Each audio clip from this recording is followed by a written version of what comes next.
Now share screen.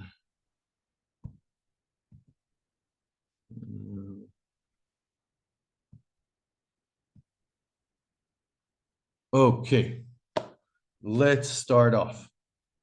Where are we at? We're going to deal today with a couple of different issues, right? So on the upper right corner, you can see this tank. This is an Israeli tank in Gaza at the moment. We'll deal with the war and what's the status of the war. We'll also look a little bit about the pressures that Netanyahu is under. You can see him in the left corner. If it's international pressures and if it's internal pressures. So right of Netanyahu, you have Noah Argamani, who's a hostage, who's been a hostage for 104 days now in Gaza.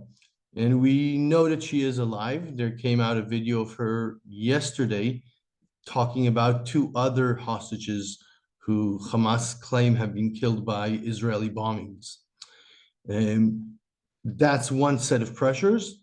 And up on the left top corner, you have the International Court of Justice, and that's a lot of the international pressure that's happening now. And we'll try and look at all of those things together somehow. Okie dokie. Let's start off. Let's start off again. Oh, okay. Noar Gamani.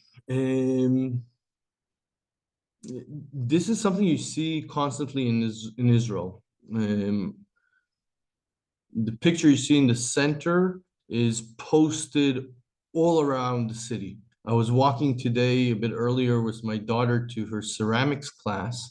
I was thinking about, meeting you guys, and I asked myself if there would be any way that you would notice what's happening in Israel if you would just land here and you wouldn't know anything. If you just walk through Tel Aviv, her ceramics class is in the center of the flea market in Jaffa. So if you'd walk to the flea market in Jaffa, you wouldn't notice anything. There's people out and about. It's a little bit less bubbly than you'd expect, but it's just kind of like a bit of a dreary day. The only thing is the posters. Every which way you look, there are posters of the hostages. If you open up the radio, there'll be about the hostages. There'll be personal stories, the newspapers, Instagram, websites. Noar Gamani is one of 134 people who are still hostages in Gaza, underground, in horrible conditions. We know from other hostages who were released about the sexual violence against the female hostages there. And Noa Gamani is 25 years old. She went to the party and she was kidnapped, hijacked, and became a hostage of the Hamas from that party. Her mother is Chinese, came to Israel in the 70s to volunteer in a kibbutz, met her dad, stayed here, converted to Judaism, became Israeli, and Noah is their only daughter. This story is just one of many, without many details in it, but you hear it constantly in Israel. So that's something that's very, very important at the moment to understand about what's happening here, because this kind of feeling premates everything. The feeling of very, very strong loss that people have. What's happening with the war in Gaza at the moment? Okay. Israeli tank in Gaza, right? We deployed about 250,000 soldiers into Gaza over this ground invasion.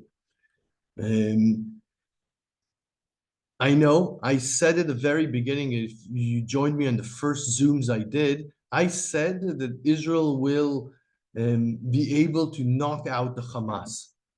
It turns out that after 100 days, Israel still hasn't succeeded with that. Just today in the morning, rockets were fired from Gaza towards the south of Israel. This The fighting is still happening.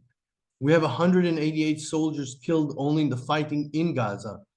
Another 325 who were killed in the first 4 days when the Hamas attacked in Israel. And still, that goal hasn't been achieved, knocking down the Hamas. Its military capabilities are much smaller. But Israel decided in the last week and a half or two to draw down its troops. Instead of continuing at this high level of activity, we're drawing down our troops. Two divisions were withdrawn. A division is about 45,000 people.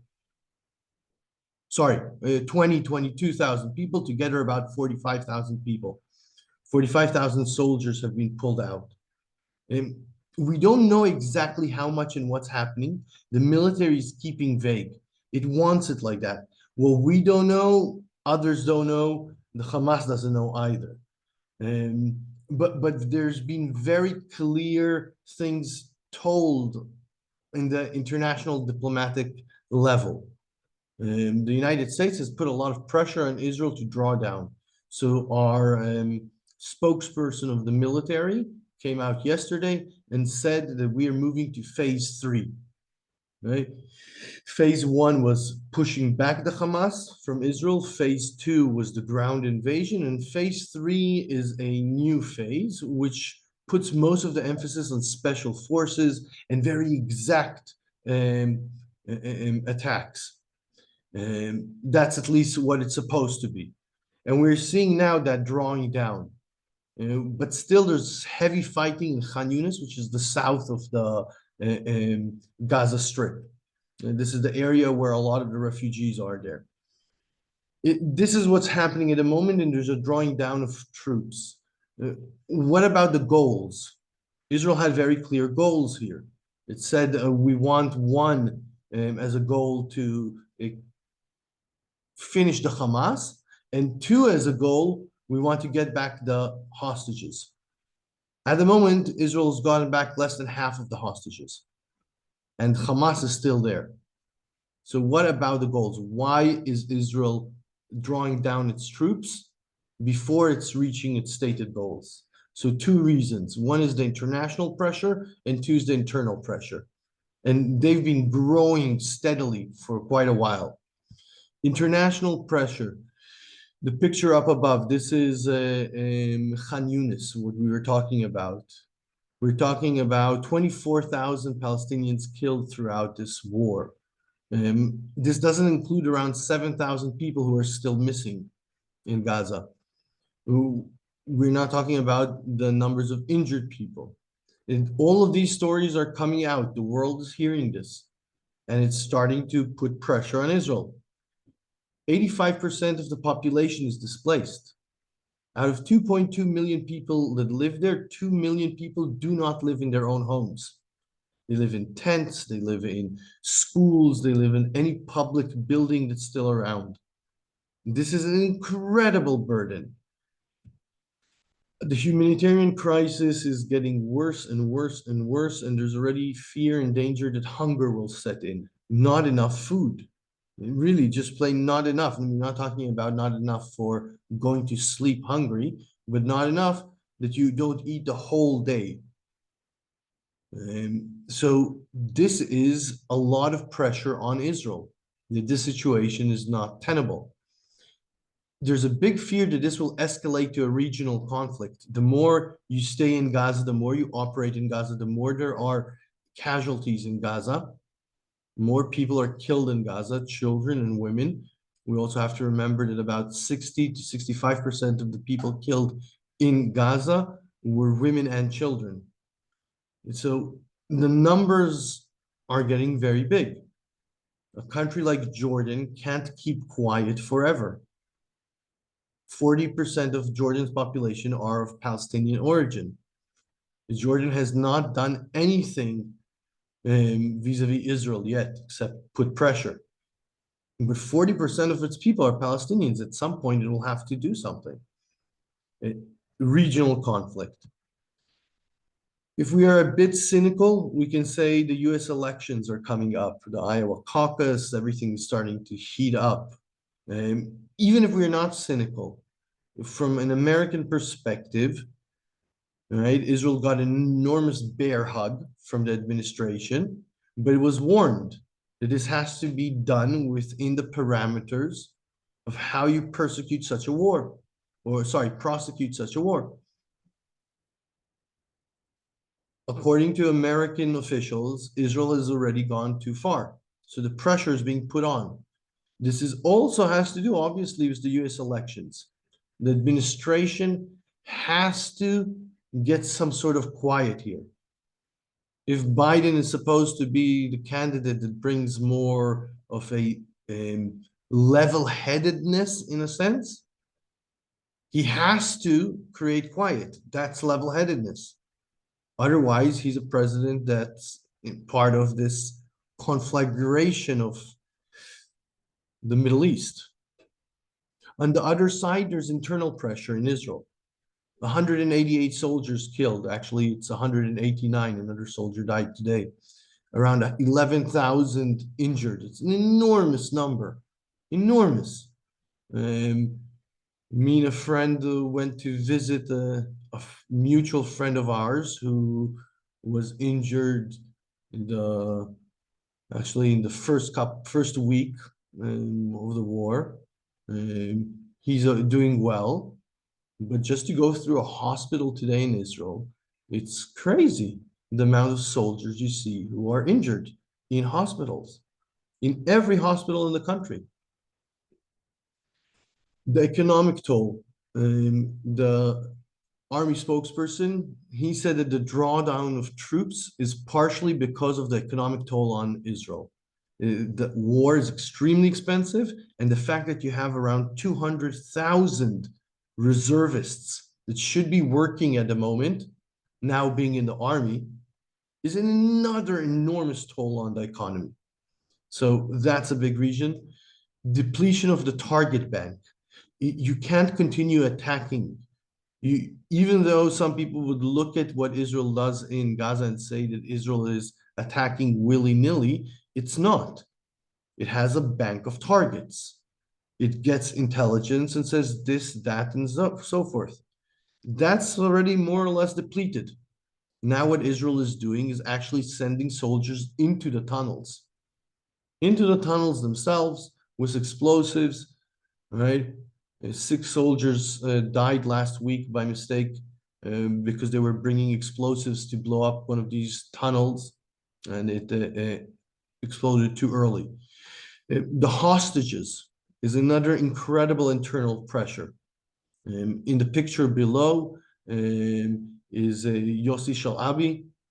He is a hostage. He's one of the 134. And actually, just today, a couple of hours ago, it was confirmed that he died. Israel claims that he was killed by Hamas. Hamas in a video claims that he was killed in a bombing. The pressure is growing. And all of this pressure together is putting pressure on the political stability in Israel. We can start hearing more and more of the Israeli politicians repositioning themselves, saying things they would not say out loud in order to position themselves for new elections. What is coming up? There's been a lot of talk about a prisoner swap. And unlike the first prisoner swap, that the pictures you see here are from the first prisoner swap, this one is much more difficult. The price that Israel will have to pay is going to be very high. Israel will have to release a very big number of prisoners, many of them who have done serious stuff, serious terrorist activity. And at the moment, the Israeli government is saying that the only way to get the prisoners out is with military pressure, not through diplomacy. And that's where we are at the moment. A big question of should Israel go towards diplomacy or should it continue the pressure? Because we understand that both of them are exclusive. Hamas is not willing to negotiate as long as the military pressure is so hard. Maybe part of the drawdown of troops has also to do with an upcoming prisoner swap, hopefully. As Israel is drawing down its troops, it's going back to a method that it used during the Second Intifada in the early 2000s, when there were suicide bombings in Israel. Israel did what we called targeted assassinations. A couple of Hamas leaders were assassinated by drones or by fighter jets. Specifically, usually with quite a few collateral damage, which means innocent civilians killed as well. In the picture you see on the left, this guy is called Sahel al-Ghuri. He's the deputy head of Hamas. He lived in Lebanon. In the apartment you see on the right, that isn't there anymore in this building. 2 weeks ago exactly, he was killed in Beirut in Lebanon. A drone shot a missile into an apartment. The guy behind Sahel al-Ghuri is Yahya Sinwar. He is the head of Hamas in Gaza. Israel is trying to say that it will reach everyone at every place. But you do have to remember that Saleh al-Ghuri was in Beirut in Lebanon, another country. You can't just shoot a rocket into somebody's living room in another country. Usually that is automatically war. Luckily for Israel, Israel is at war with Lebanon officially nonstop since 1948. So Israel also understands that its power over Lebanon is great enough to be able to do this specific thing. But Israel also killed the guy on the left, Khalil Atwani. He is the head of Hezbollah. This is the militia in Lebanon attacking Israel from the north. He's their head of their military wing. And he was assassinated 4 weeks ago, 3.5 weeks ago. The head of Hamas is in Qatar. The deputy head who's in charge of foreign relations sits in Istanbul in Turkey. Others sit in Saudi. These are places that Israel can't do the same thing. The more that this targeted assassination happens, the more there's a need to retaliate from the other side. So after this guy in the picture was assassinated, Hezbollah shot rockets at Israel's air defense center in the north of the country with extremely exact rockets. They have these funky little round structures, and they hit two out of three of those structures from 10 miles away with a rocket. That's Hezbollah saying to Israel, we didn't do anything here by mistake. If you continue doing this, the next rocket will hit something specific that you don't want it to hit. So that would be an escalation in the war. That's something that puts a lot of fear into people, because the escalation in the war would mean a regional war. If we have in this Middle East map down at the bottom, Yemen, those are the Houthis in the south of Yemen, and they've already closed the Gulf of Aden, the entry to the Red Sea. This is 14% of the world's traffic, of shipping traffic, 14%. They've shot a rocket just yesterday. It's an American-owned ship, right? We have that as an escalation. Once they do that, the Suez Canal is closed. You have to remember that Egypt has 17% unemployment. The Suez Canal is an enormous revenue for it. That puts more instability. Lebanon was the Hezbollah and the targeted assassinations we were talking about. The West Bank. We've been having more and more violence from settlers in the West Bank and from Palestinians in the West Bank. Yesterday, a Palestinian from Hebron drove his car into a crowd. more violence. Violence in the West Bank, instability in Jordan. We talked about that. 45%, 45% of the population of Jordan are Palestinians. It puts instability in a country that we needed to be stable. Iran. Iran is behind a lot of this. Yesterday, or 2 days ago, it shot missiles, ballistic missiles, into the north of Iraq, into a building that they say that this is somebody who works for the Mossad in northern Iraq, in Erbil, in an area that gets protection from the American military. This is the last area that the American military is in Iraq. That's escalation again. And 2 days ago, an Israeli soccer player in Turkey, he plays in the Premier League in Turkey, shot a goal and then showed a kind of little banner that says, release the hostages, 100 days. He has been deported from Turkey today. You can see the tensions growing.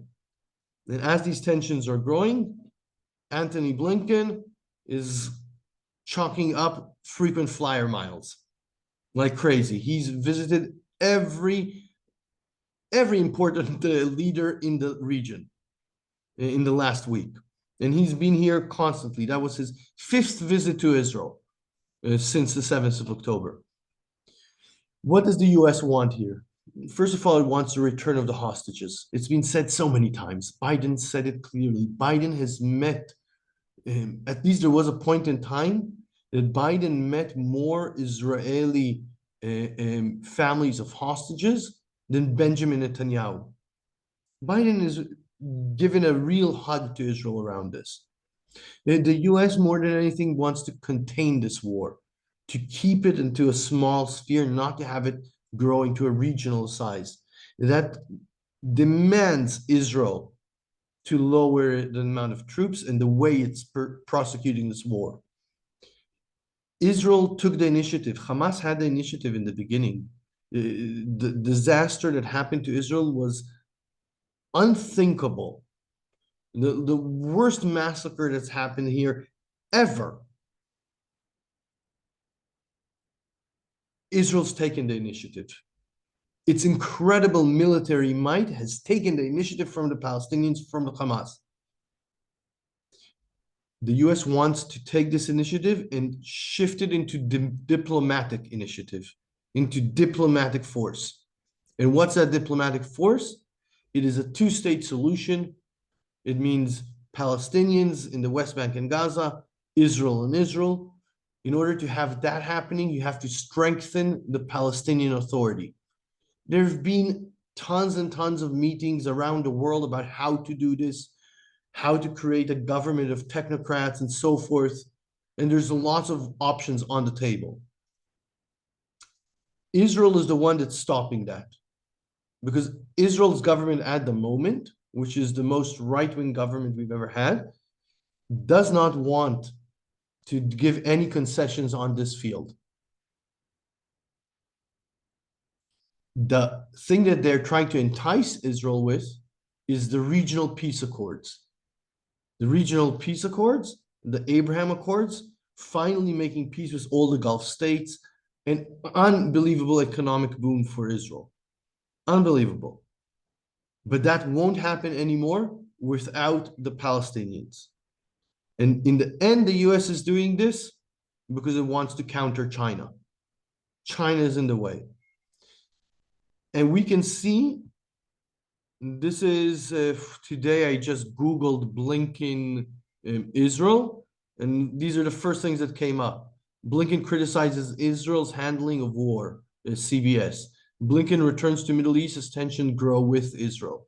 Blinken says Israel must make hard choices, work with the Palestinians, and so forth.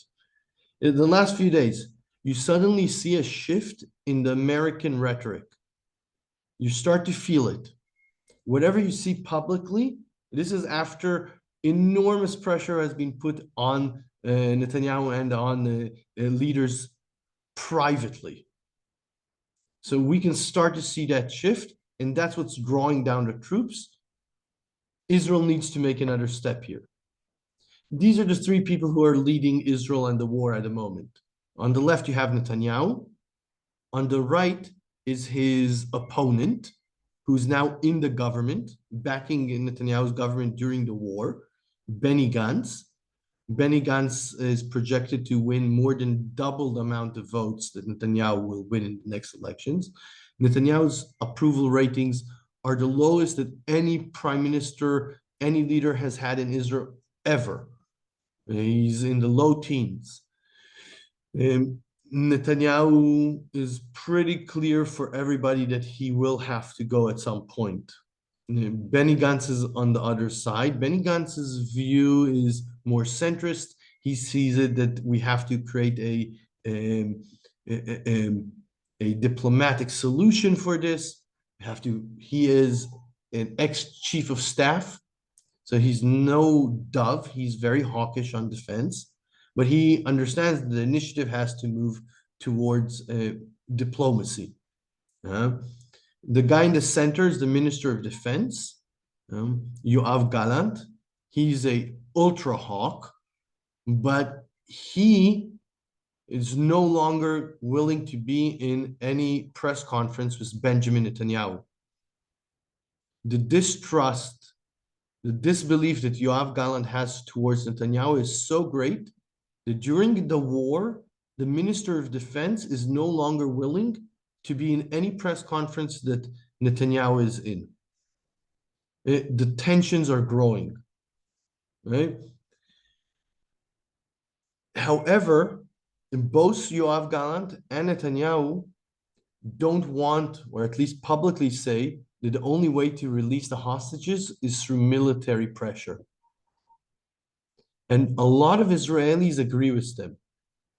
That's a sentiment that personally I don't agree with. I think we have to do whatever it takes to get the hostages back, even if it will be very costly to Israel. But many Israelis disagree and say, like they say, we have to go all the way. We have to finish the Hamas, because without that, we won't be safe here. We won't be able to feel safe. And this is the beach on Tel Aviv. Not now, it's in the summer. Beach in Tel Aviv. You can almost see there in the corner up top, that's Jaffa, the old city, right? A beautiful day. In September, the UN came out, there's the World Happiness Catalog, or whatever it's called, index, right? It's a very big study and polling done about happiness and so forth. So this is September 2023, 1 month before the 7th of October. Israel is the 4th happiest country in the world. What? How can Israel be so happy? We've had so much war, so much fighting, so much bloodshed, so many problems, so many pressures. It's the 4th happiest country in the world. Something's really weird here. Israel's happiness isn't about just the fact that we are a relatively successful and rich country, because there are many much more successful and rich than us, and they're below us. The thing that's really, really strong in Israel, and you can see how tightly everybody's packed on this beach, is the sense of community. Israel truly has an incredibly strong sense of community, of togetherness. It can go towards patriotism, but it also goes towards just the feeling that you have a community, that people look out one for another. It doesn't mean that people don't cut me when I'm driving in the road, but there is a very basic feeling of a common cause. And that common cause gives Netanyahu and Gallant enough power at the moment not to cave in fully about the hostages.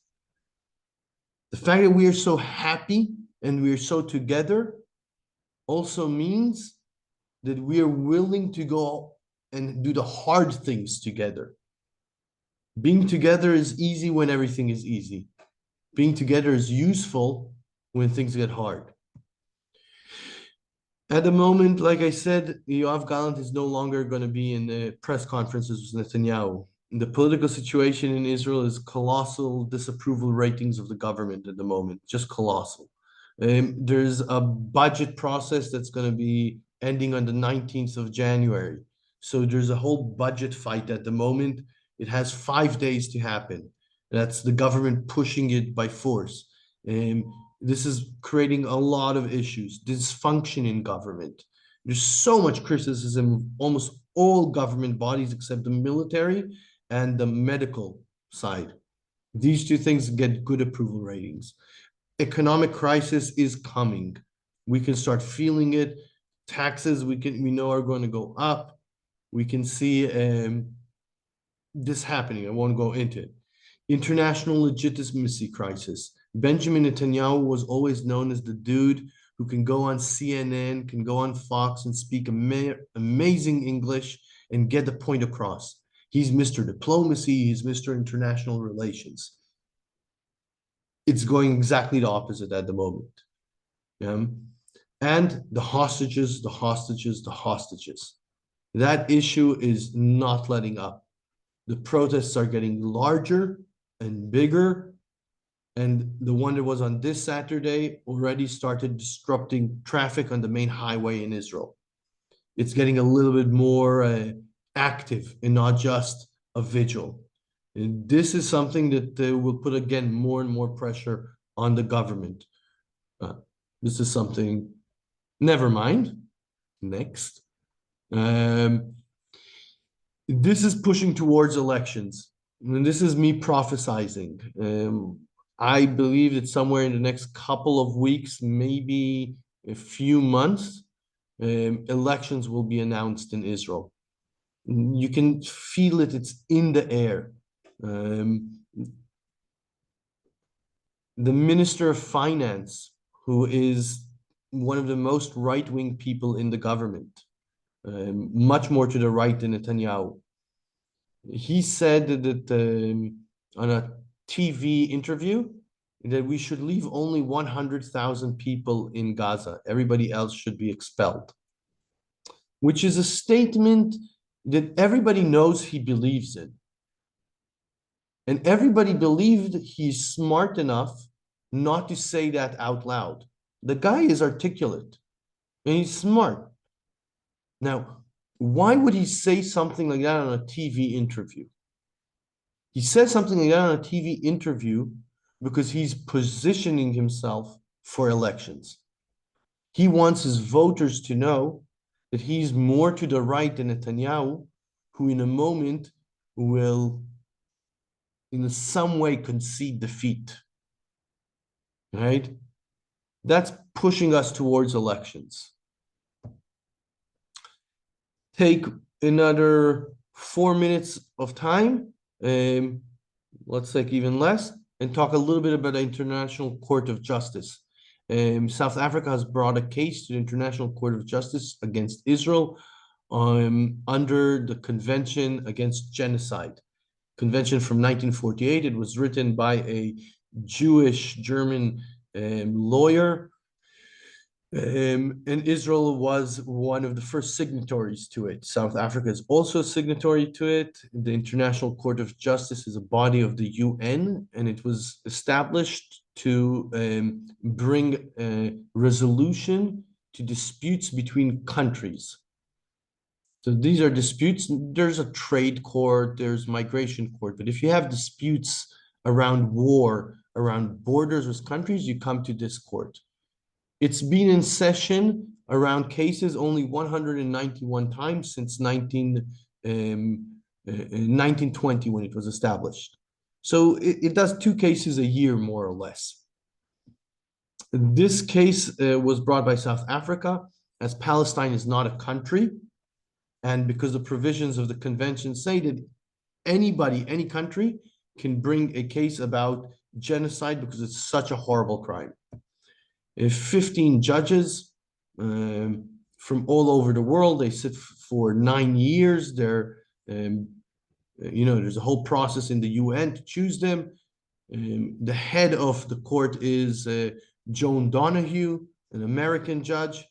She has another 2 years on the court and a whole mixture of judges from all over. Because Israel doesn't have a judge on the court, it was allowed to put a judge there.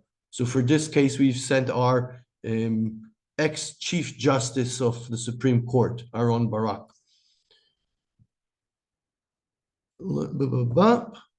Okay, why is South Africa bringing this case against Israel? We can't forget the connection between South Africa, Nelson Mandela, and Palestinians. Nelson Mandela and Yasser Arafat actually had a good personal relationship one with another. Nelson Mandela in jail saw himself as a victim of a colonial power that got its power from Britain. In the South African story, Israel is part of a colonial move by Britain to leave here Western power. Second point that is very important to remember, Israel is the very, very last country to stop selling arms to South Africa. Once the apartheid government was put under sanctions, Israel was the very last country and it stopped selling arms in March 1990. Not even 9 months later, Nelson Mandela will be let out of jail. Thabo Mbeki, who was president of South Africa, he said that when they were uprising in Soweto against the apartheid regime, the apartheid regime's soldiers had Israeli Uzis. And they will not forget that. The case around genocide will take months. This is an incredibly complicated legal procedure. It will take a very long time. It won't be over soon. However, you will hear about a ruling of the court in the next couple of days. Because with the case that South Africa brought, it also asked for an immediate injunction to stop the fighting in Gaza, because they claim it's a genocide and you have to stop at the moment. And the court will have to decide on that in the next couple of days. It's a very hard thing to claim. It's a very hard thing to prove. I don't believe that the court will make a decision that finds Israel guilty of committing genocide and therefore stop the war, because that's something that has an enormous effect. What will most likely happen, they will put language about the humanitarian crisis and how Israel has to deal with that. But Israel is very scared that it might do that. Because if it finds Israel guilty and puts an order to stop the fighting, this automatically means that not one European country is going to sell Israel one bullet. According to EU laws, you can't sell military material to a country who's been accused of genocide. The US might still be able to do that, but the pressure that will happen onto Israel after that, this will be moved to the Security Council. This will be enormous. So Israel is actually fighting the case now in the court. We have a couple of days and we'll find out what it decides. And scene. I've yapped enough. Let's open it up for questions if anybody has. Let's take a couple of minutes. I don't want to take all your evening. So you feel free to just unmute yourself and ask a question, and if not, I can just jabber on. Don't worry. Hey, Rick. Oh, excuse me, my phone just went off. Yes, thank you, Elon. Earlier, I heard you suggest that the door might be opening to political pressure around two-state solution thinking. Is that possibly in the cards? And what would it take with all the players to sort of get over that threshold to move in that direction?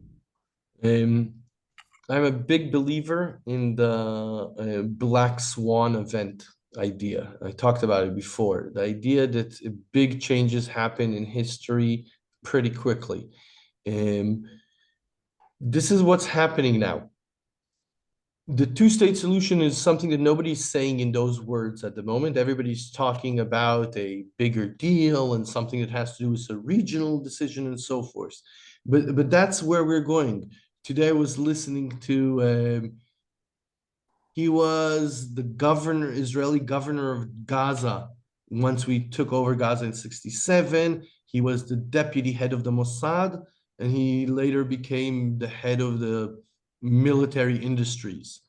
Um, this guy was talking about the fact that the two-state solution will happen.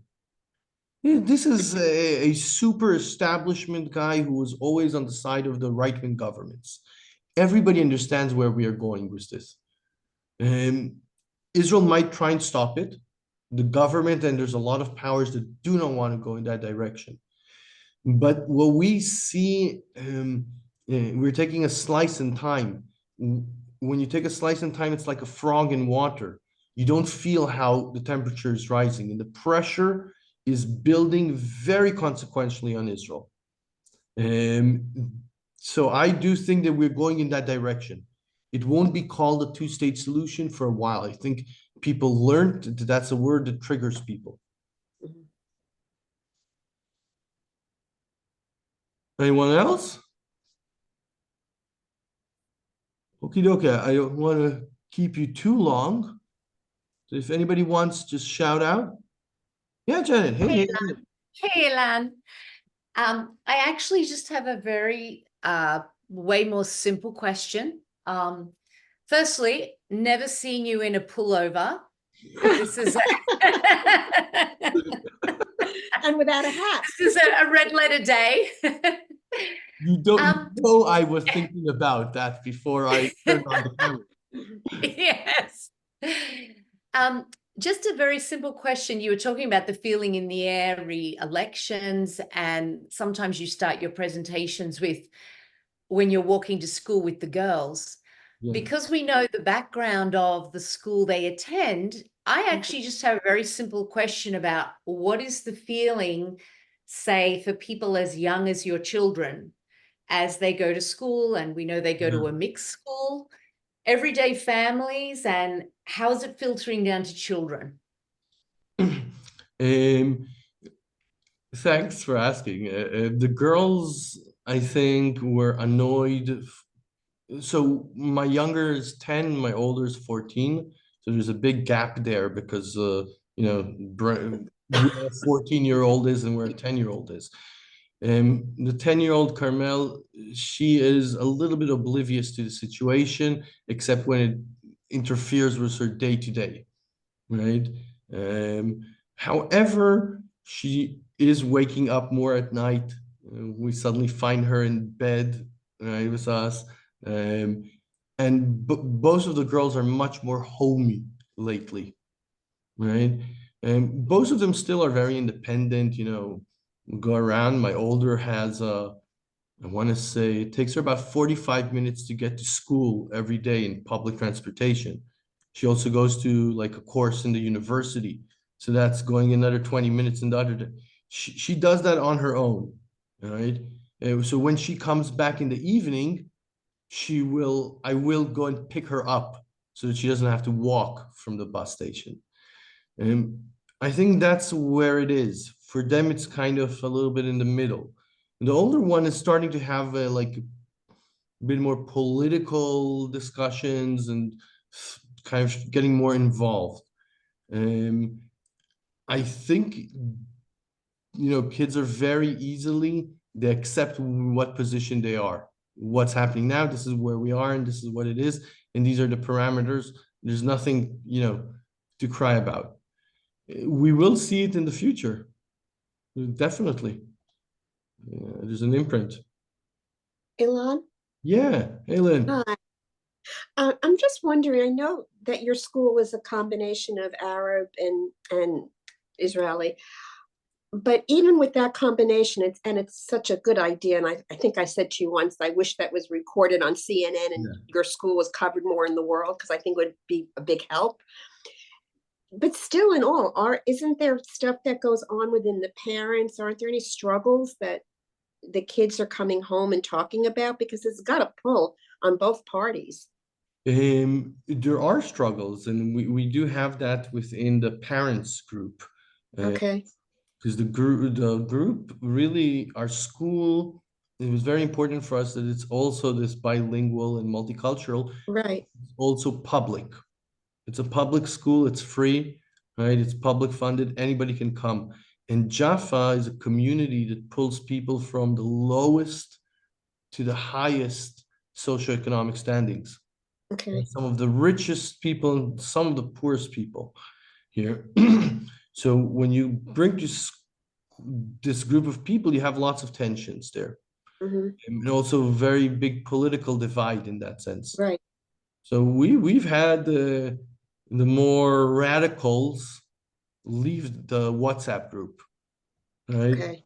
Which is a big thing for, amongst parents groups. This is like, oh my God, how could you do that? Right? Mm. But this is happening, and we're having these little arguments.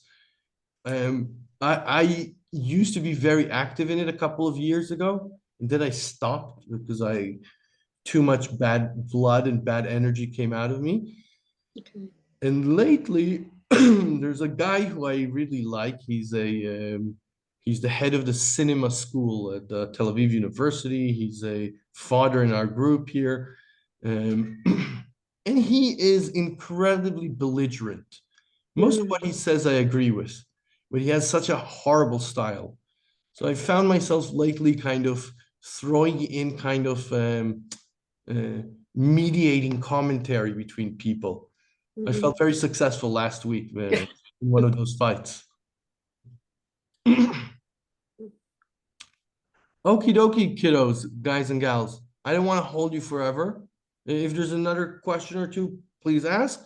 But let's say another couple of minutes and then we'll do stuff. Thank Thank you. you. That was great. Thank you so much.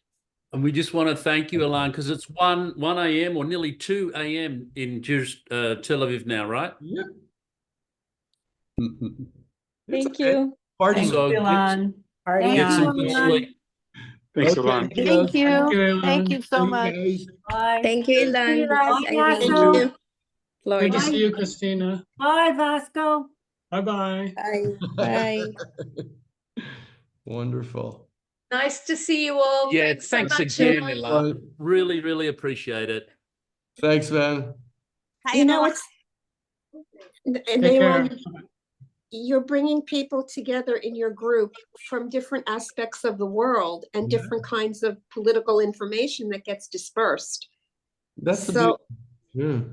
and I was going to say, it might be interesting to know where some of the other people are coming from. Maybe we'll do something. I'll think about maybe doing something on the chat next time. So Yeah, I mean, these people sound like they're where? from Australia, I think. Yeah. Are they from Australia, those three people that were just on? No. It's just they have a speech impediment. No, they don't. Oh, I'm Ilan, sorry, keep are you trying. from Yes. Australia? We are. We are. We're in Melbourne, Australia. And I just have to tell you, we've just enjoyed actually getting to know you through some of the videos. I'm sorry, I forgot your name, and some of your comments have been really I'm lovely. Lynn. I'm Lynn and I Nice live to in New meet York. you. But I Oh. like the idea that we're meeting people through Ilan Yeah. from Yes. different perspectives and countries. I think it's fascinating. Yeah, he's a great bringer togetherer. Yes, he is. That's Yes, he is. a big joy to be able to do that. It's a big joy.